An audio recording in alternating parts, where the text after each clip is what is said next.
We are nearing the end of the Paschal season. In fact, this coming Wednesday is the Apodosis, or the end of the festival season. So today is the last Sunday when we'll sing Christ is Risen until next year. Over these past several Sundays of the Paschal season, the Church has presented us with gospel lessons of interactions with Christ by various people. We began with Thomas and the apostles, then the myrrh bearers, the paralytic, the Samaritan woman, and now finally, the blind man. Every year, we read these same gospel stories on these Sundays after Pascha. I like to look for themes in these special groupings, and I believe that a common thread between all these stories is how the people responded to their interactions with Christ. The transformative nature of these experiences can help us to understand the story of the blind man and how we can be transformed by Christ. As a quick recap of the past few weeks, Thomas was distraught at the loss of the death of Christ and had lost his faith, saying that he would not believe unless he saw Christ with his own eyes and felt him with his own hands. Christ came to Thomas and healed his doubt. This experience transformed Thomas, and he went on to spread the gospel as far as India and to be martyred for his faith in Christ. We know that the myrrh-bearing women had been healed by Christ, and that being healed by Christ had transformed them so that when Christ died and was buried, they acted out of faith and love to go and anoint him, even though they did not know who would roll away the stone. They were blessed to be the first to experience the resurrection, and although fearful of the Jews at first, they went on to share the good news with the apostles and to evangelize others. Next was the paralytic, who longed for healing. Christ healed the paralysis, after which we saw a physical change in the man, but as Father Gregory noted, we did not see much of a spiritual transformation. Last week, it was the Samaritan woman. She had many spiritual questions and longed for clarity and purpose in her life. Her encounter with Christ filled the spiritual void in her life and transformed her into an evangelist, who we know as Saint Photini. She evangelized her community and others and was even martyred for her faith in Christ. In all of these stories, Christ is consistent. He heals, he completes, he meets people where they are, and whether they are in doubt, in physical ailment, in trouble, for every one of these, in these stories, Christ pours out love on these people. What is different between the stories is how the people reacted. For many, these were life-changing experiences that would transform the whole purpose of the rest of their life. For a few, it even translated into martyrdom. For some, like the paralytic, the transformation isn't so apparent in the gospel. And there are some who reject Christ in the Gospels or fight against him. So while God is consistent in his love for us, we are not consistent in our response to him.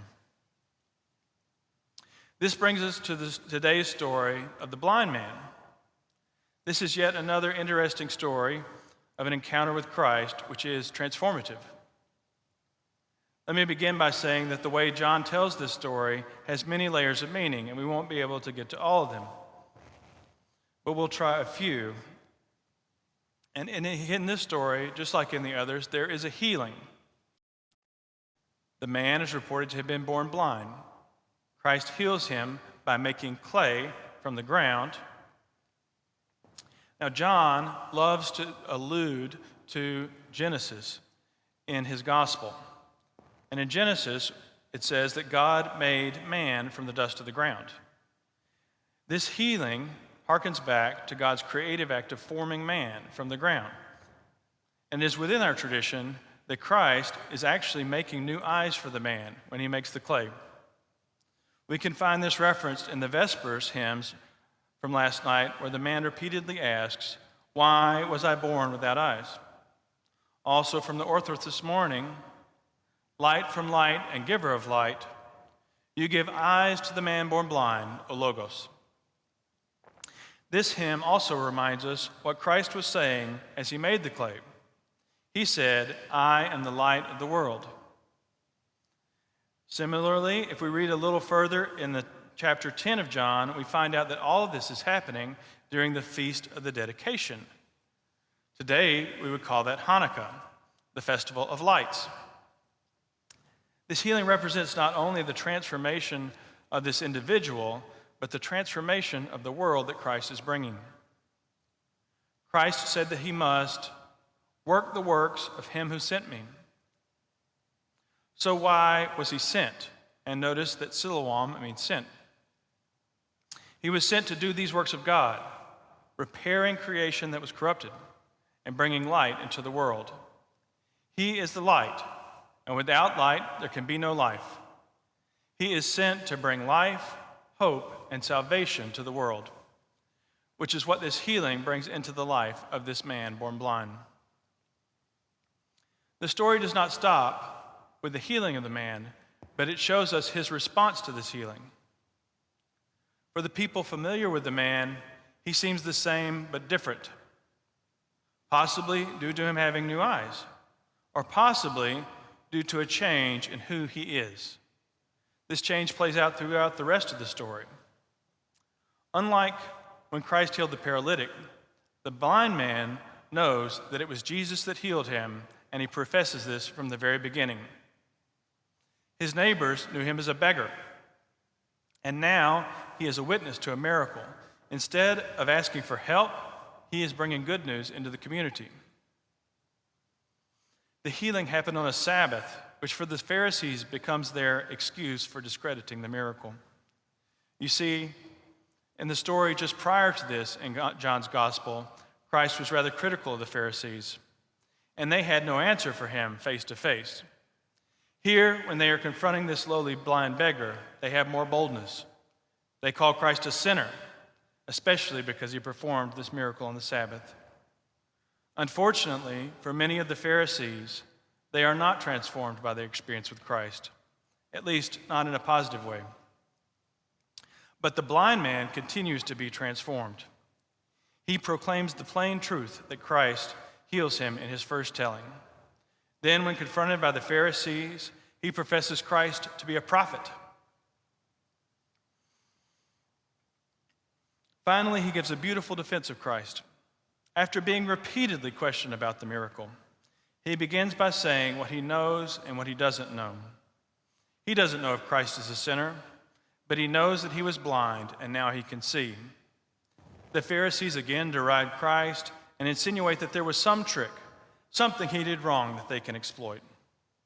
To which the blind man says essentially, "You have ears, but you don't hear." This is especially poignant because in this case, the blind man can see the truth that the miracle was good, and the Pharisees, who have eyes, refuse the evidence in front of them, and they refuse to hear the truth. Instead, they respond with ridicule. They discount the facts because the facts don't fit their worldview. The blind man is still being transformed. Now he professes to be a disciple of Christ and suffers ridicule and being outcast on his behalf. In the end of the story, the man again encounters Christ and is further enlightened. Christ reveals himself as the Messiah, and the blind man responds by worshiping him. He has been completely transformed from a blind beggar to an enlightened disciple of Christ. So, what are we to take away from this story? What meaning for us in our lives? One thing we can consider is the issue of blindness. I've never been physically blind, so I can't speak from experience about that, but I often suffer from spiritual blindness. I tend to have a blind spot for myself and for my own judgment. I'm fairly confident. If I weren't confident, how could I stand in front of you and preach?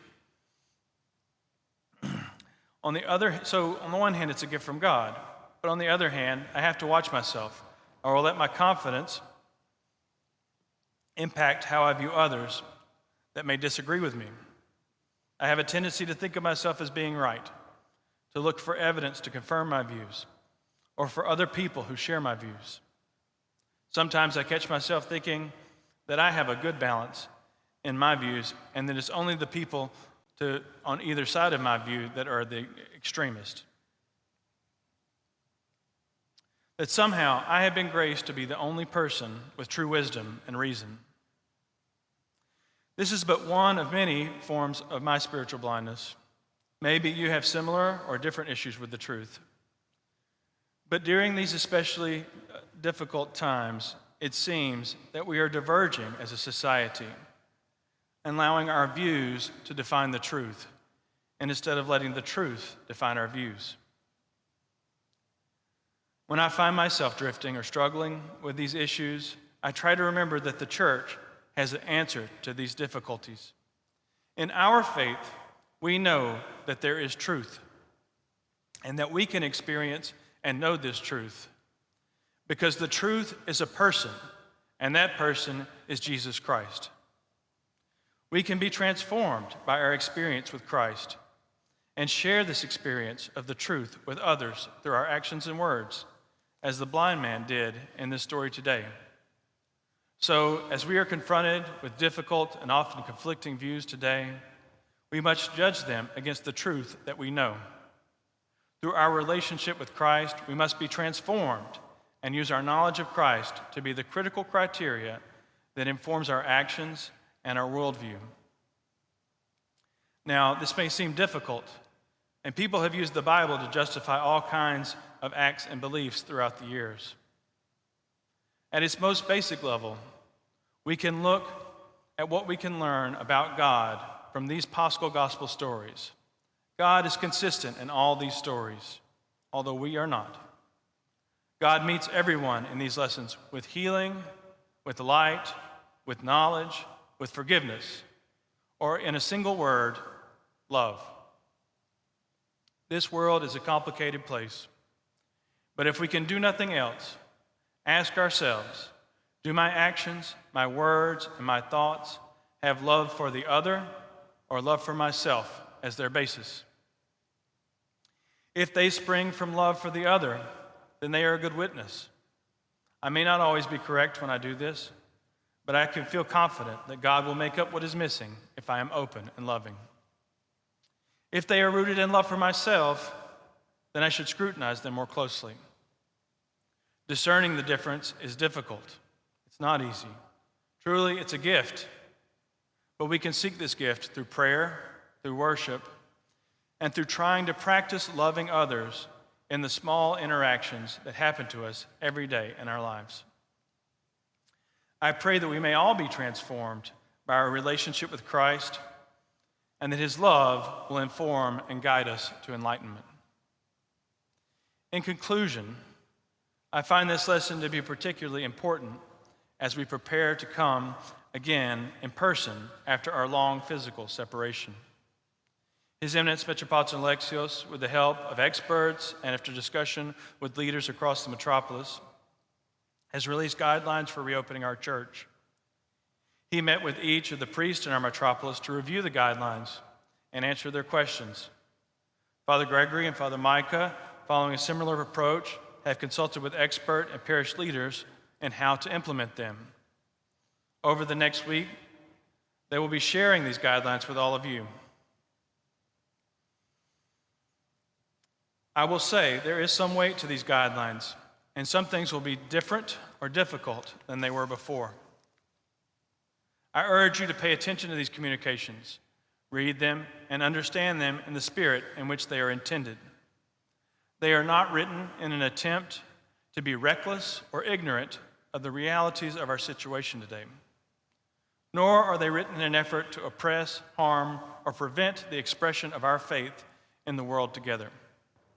Rather, the goal of these guidelines is to reopen the church in a way that we can be Christian together by being Christian to one another. That is, by showing love and concern for each other. There is in the guidelines an abundance of care to prevent harm to one another so that we can be together. If we work together to follow these guidelines to the best of our abilities, then we will not allow the devil to pervert our desire to be together into a way to spread harm and division in our community. But rather, we will allow God to turn this tragedy into a way for us to learn to be better Christians by sacrificing our desires and by being obedient to Christ's commandment when he said, "A new commandment I give to you, love one another as I have loved you. So you must also love one another. By this, all men will know that you are my disciples if you love one another." Glory be to Jesus Christ.